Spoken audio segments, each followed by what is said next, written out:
Hey Manna family, Pastor Mike here, and this is your Morning Manna.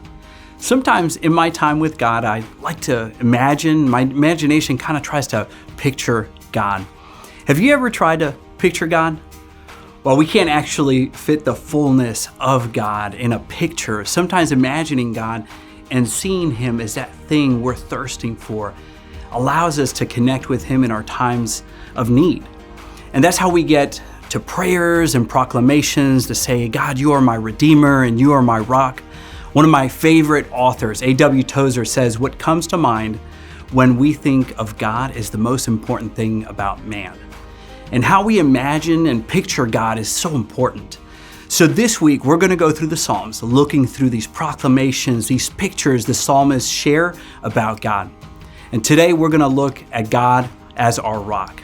While God is obviously not a rock, but what does that mean for us? So for example, Psalm 144 verse 1 says, "May the Lord, my rock, be praised, who trains my hands for battle and my fingers for warfare." So here, King David sees the Lord as the source of his strength and courage as he goes into battle.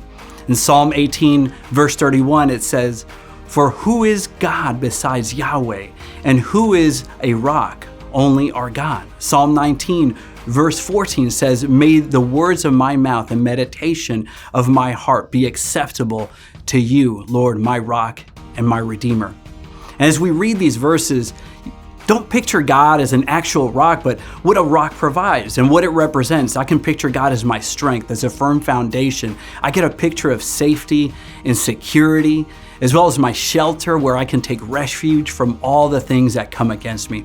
As you read through the Psalms, I want you to feel a sense of peace and security.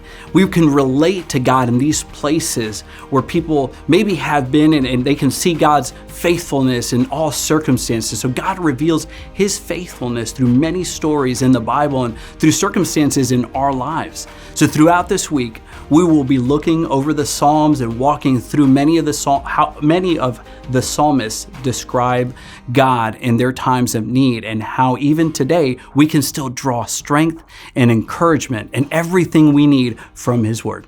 We'll see you tomorrow.